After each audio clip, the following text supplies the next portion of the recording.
Very little chit chat today. What I think our talkers are not here this morning. Good morning, Shelly and Rick. Ooh, I get to get live edit. Morning, David. Yeah, Rick's ready to write after being out of town for 10 days. You know, you can still write for 10 minutes when you're out of town. Just saying.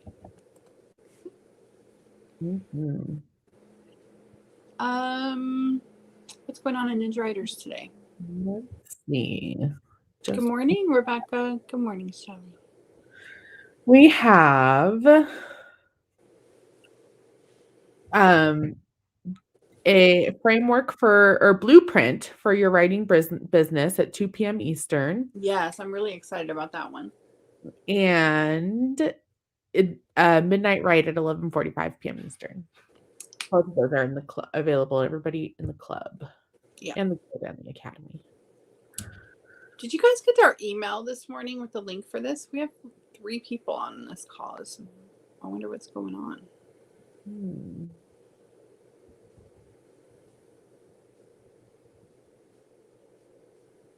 Okay, Shelly, we'll check it out. I haven't seen it yet, but I'll go look after we're done here. Morning, Pat. Amber. It feels like Twilight Zone. Like, where is everybody today? Usually Mondays are pretty busy in our little morning crew. Good morning, Lisa. 6 people. There we go. Abby was almost going to skip. She needed some inspiration fast. Oh, David didn't get an email. Well, we don't send it out to everyone, so. Hi, Susan.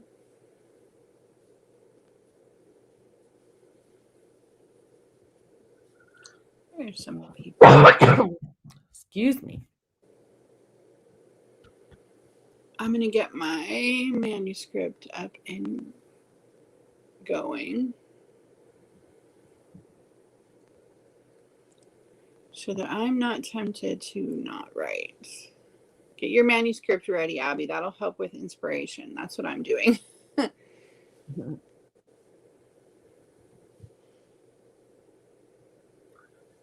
Oh, Rick got the email. Okay, good. Yeah, David, you had to actually let us know that you wanted the emails. Although I'm considering testing out just sending it to everyone for a while and see if people rebel, because I think that there's a lot of people who would really enjoy this and they just don't know or remember that it's happening. Yeah, getting a send it out to everyone. Maybe you can structure it like don't forget to write.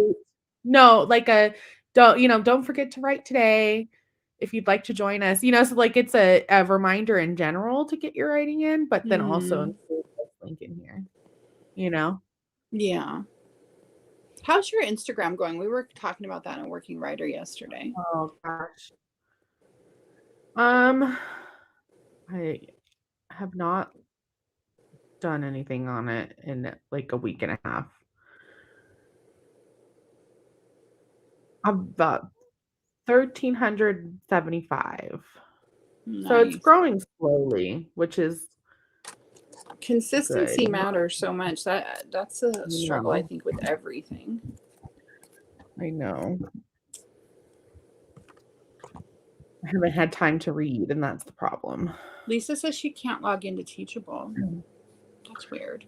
That is weird.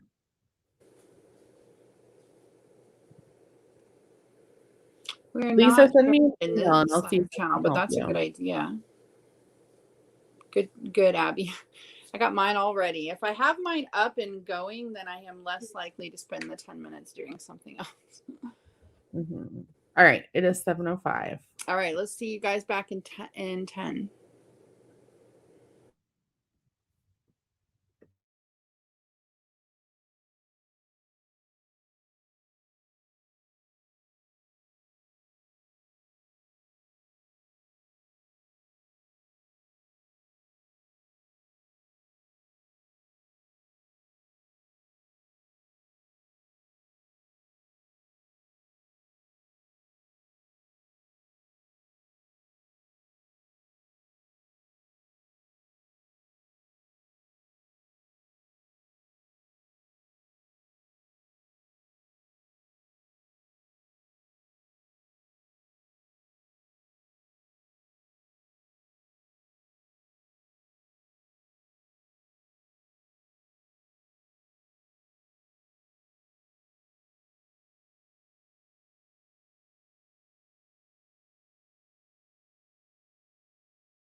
And that was fast. It was. I'm still trying to fix this timeline issue, and it's requiring more work than I thought. I was working on a blog post about how to, I guess, how to try to stay productive or I don't know how I'm going to word it. I put staying consistent, but I don't think that that's the word. I think staying productive maybe when your routine is thrown for a loop. Maintaining consistency. Yeah, because that has been my life, folks, all summer. Yeah. Everything. Karen reminds everyone to please give a thumbs up. I appreciate it. Karen got 232. Teresa's here. Good morning. And Deborah Edwards and Jackie. Good morning. Good morning. Shelly got 115. Rick got 163. Too much time rereading what I wrote before. That's why we stick with our 10-minute goal. Abby Parker got 191. It was tough going, but she wrote good. Lisa couldn't stop editing. She got less than a page. Jackie got 139. David got 275. Pat got 233. Yay! Exclamation. Rebecca got 192 and Sherry got 284. Good job, everybody. How'd you do? Oh, you just told me. Mm-hmm. And I already said I've learned a lot from this particular loop that I've been thrown into. That about maintaining a routine. Because they're maintaining, I don't know if it's about, I don't know, productivity. And I think that I let myself view this particular loop that I've been thrown into as a restart, you know? And so I feel like that has, Nancy wants to know about our webinar. I think that's not going to happen until probably the second week of October, because Adrian is not here and she's helping her grandmother pack to move, and it's a lot going on. Yeah. So we'll give more information about that probably next week, but it's likely going to be the second week of October. Yeah. But anyways, I don't know. I think that there's something about, instead of viewing it as like a loop, viewing it as a reset. You know? Oh, that's a good idea. Yeah. Like Adrian Parkhurst is here and she wrote 201 words. Adrian Parkhurst lives near Chicago, and there is a very high chance that I might be moving to that area. We might have Chip also lives in Chicago. Man, you could have a whole little Ninja Riders in-person meetup. I know.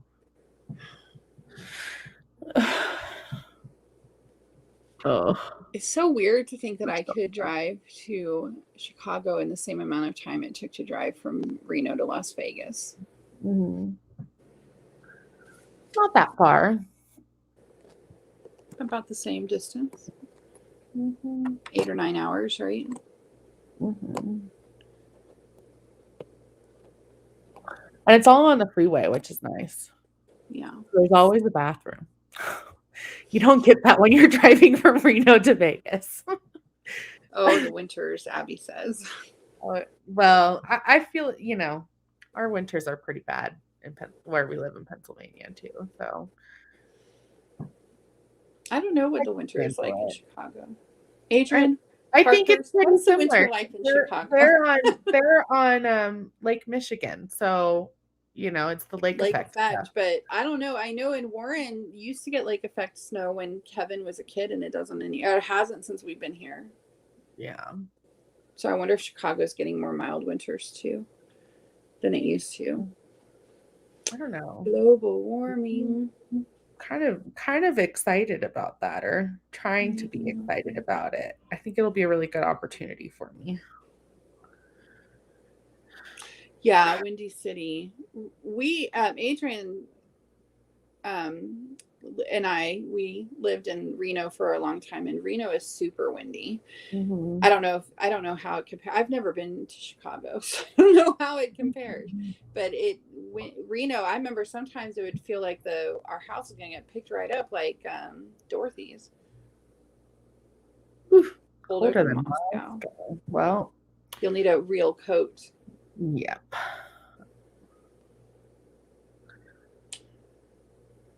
We'll see what happens. This is definitely a season in your life where you're just gonna have to see what happens. I know. I think it's not your favorite thing. Not particularly, but I don't know.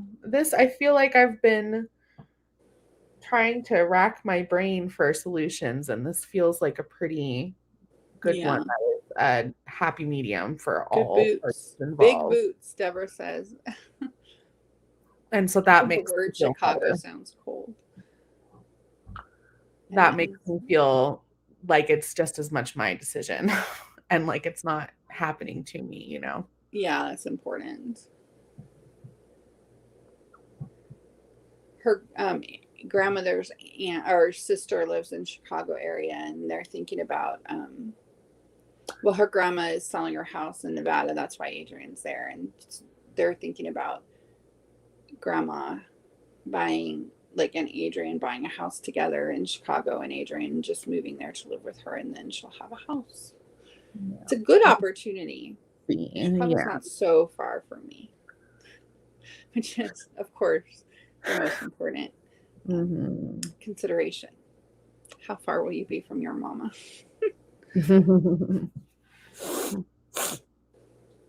Karen says, Karen, who lives in somewhere where the variance from the coldest cold to the warmest warm is like 4 degrees, says there's no such thing as bad weather.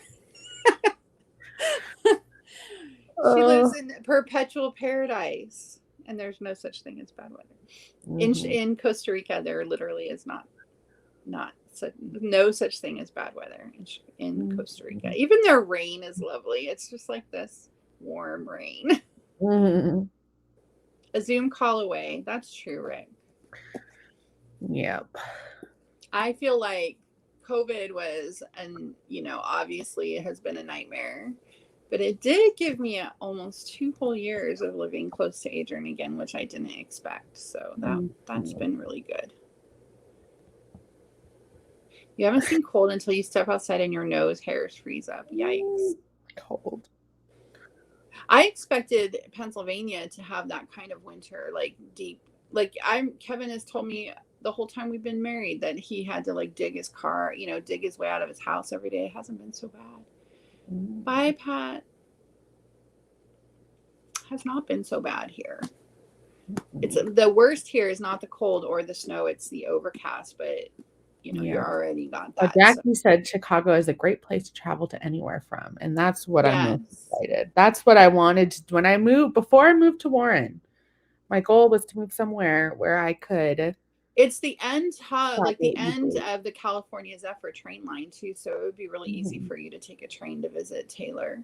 This is one train all the way there. Yep. Your tears ice up. What? In Chicago? It's not that cold, is it?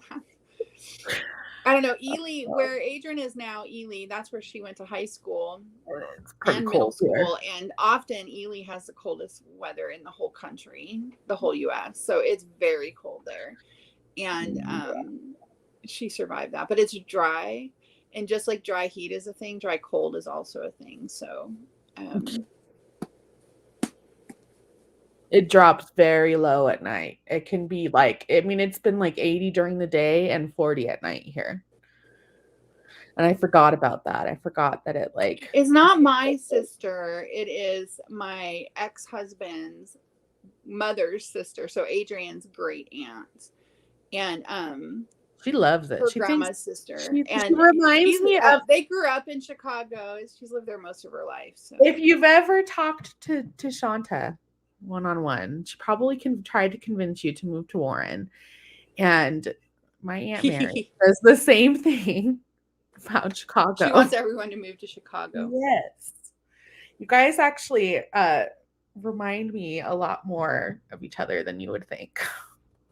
Yeah. They never cancel for snow there. Yeah. That's like Ely, right? They never cancel for snow there. But if it snows like a quarter inch or rains in Las Vegas, they like the whole city shuts down. Just what you're used to. They don't close anything for snow here either. I don't think Ruby had only one snow day the entire time we've lived here. In Portland, they closed down for sprinkles of snow. Sprinkles, yeah. Mm-hmm. We used to have to, because we didn't live in Ely. We lived in like a little town near Ely, and it was a 20-minute drive to get the kids to school. And there were a couple times where they didn't call for snow, and I was just like, executive snow day. I'm not driving in this. Because I don't know, you remember that one time we tried to drive in the snow, and we did like a giant slidey thing that luckily we landed in someone's driveway instead of in front of a semi truck or in a road ditch. It's pretty that was pretty really scary in this here in the if the roads looked bad to me, we would just executive snow day. No, it's a Grimes family snow day. Like everywhere except for like Las Vegas, it gets the difference between the middle of the day and night. No, even Las Vegas, and that's so a desert thing. Drastic that like like if it rains or snows at all, like it just creates like a sheet of ice over the whole town. Yeah, at night. Yeah, it's scary. Jackie, I love fall too, except that it means winter is so close, and I do not like winter. I'm a summer girl. I can't help it. I used to be more of a fall girl, but again, remember, I've lived all of my life in either Southern California or Southern Nevada, or Reno, which is Terry. It often gets too cold. So I have never until now. I've never lived anywhere where winter was like an absolute ugh.